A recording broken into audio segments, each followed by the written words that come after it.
अस्सलाम वालेकुम दोस्तों, उम्मीद है आप सब ठीक होंगे। एग्ज़ाम्स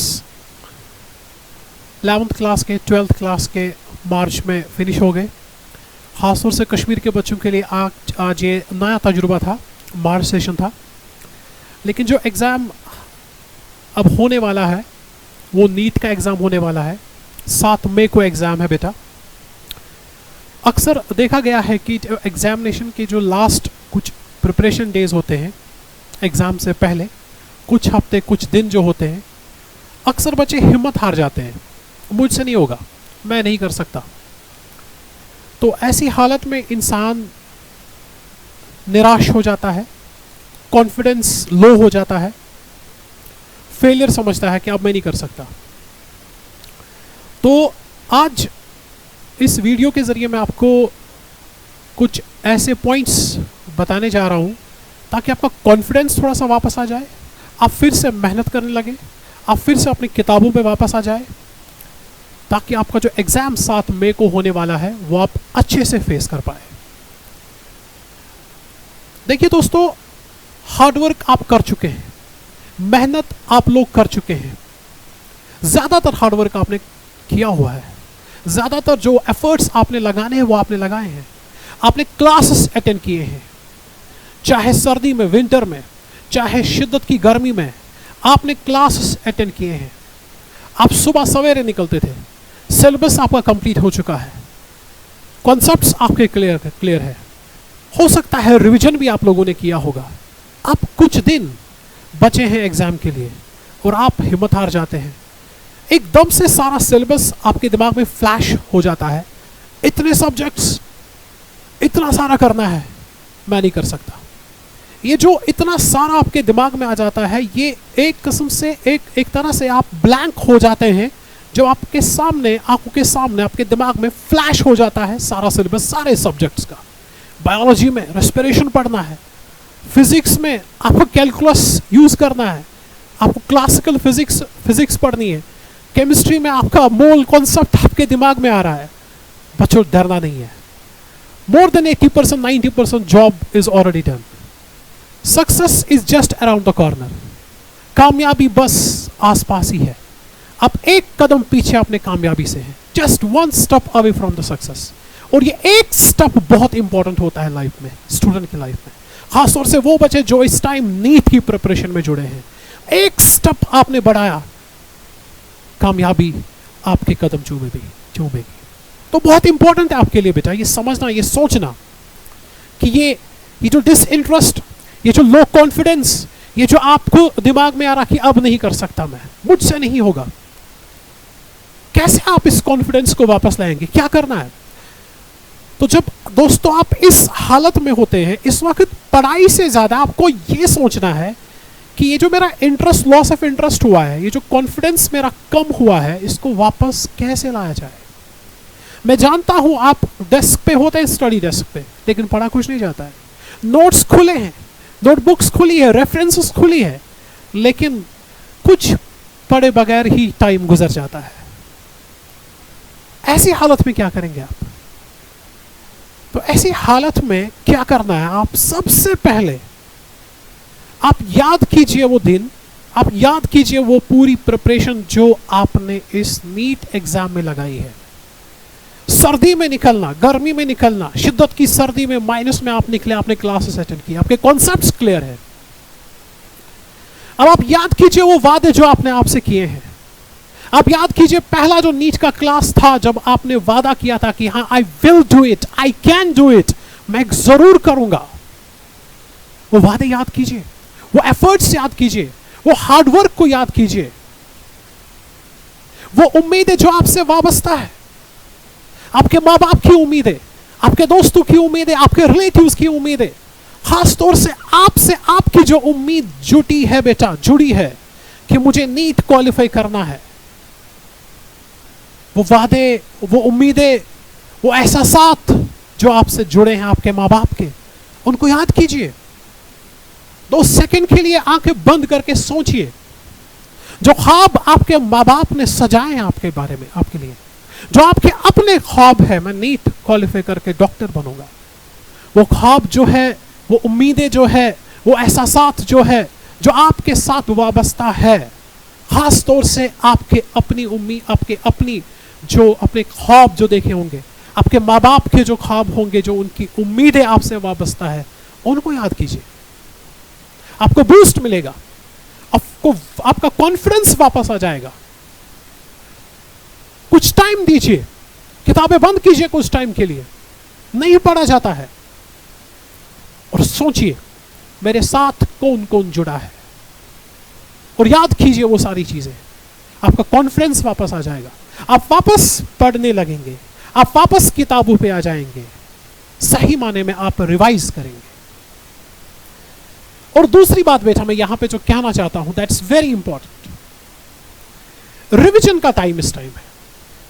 रिवाइज करना है, चीजों को रिफाइन करना है, कॉन्सेप्ट्स को ब्रश अप करना है। कैसे करेंगे आप?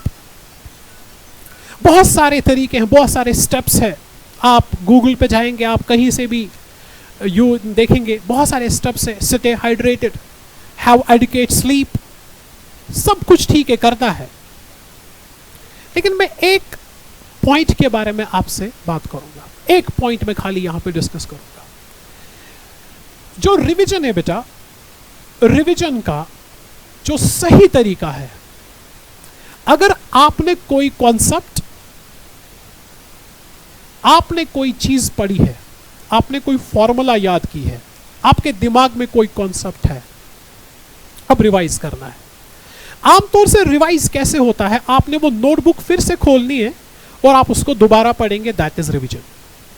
वो भी ठीक है, लेकिन सबसे इफेक्टिव जरिया, जो सोर्स है, जो इफेक्टिव तरीका है रिवाइज करने का बेटा, वो आपको मैं यहां पे बताऊंगा। I am sure if you practice the way I am going to tell you, आपको जरूर फायदा मिलेगा।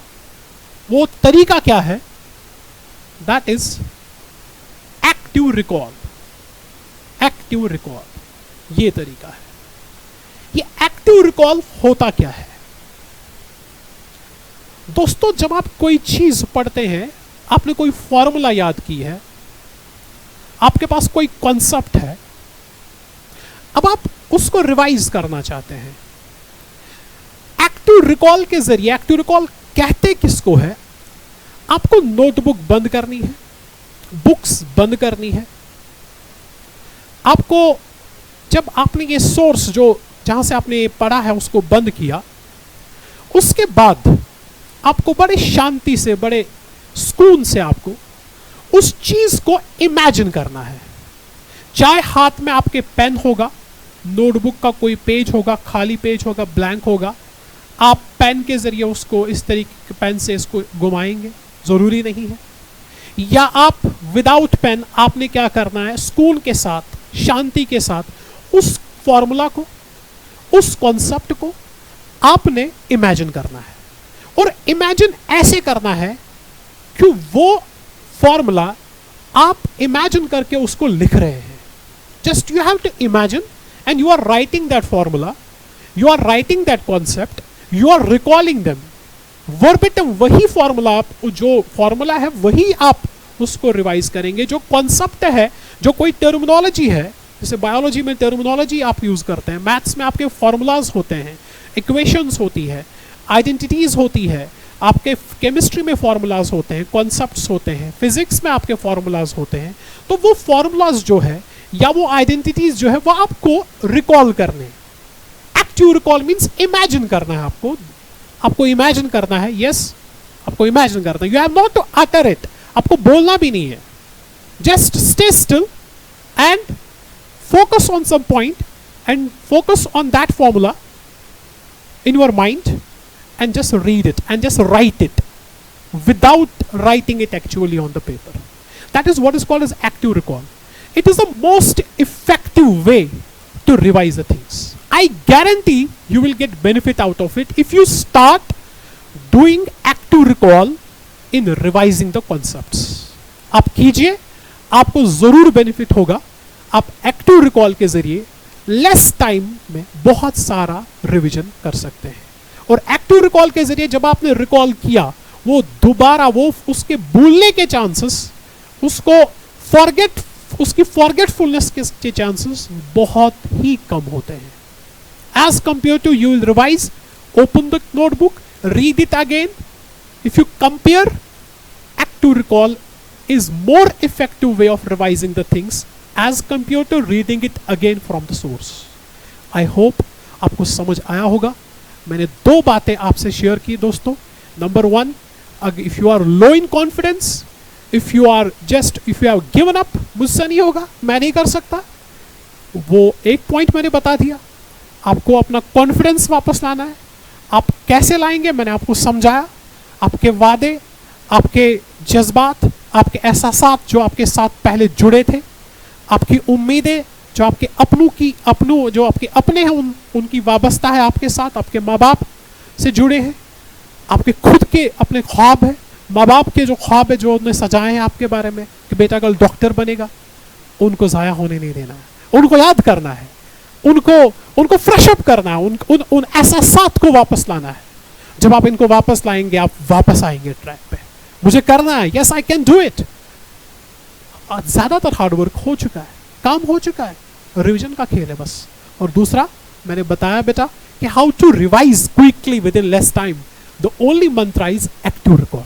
Active recall means imagine the concept, imagine the formula, just think on this and just write it imaginary. You got it.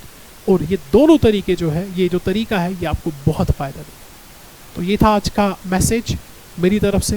तो ये सी सून एक नए knowledgeable video में. Till then, अल्लाह हाफिज़.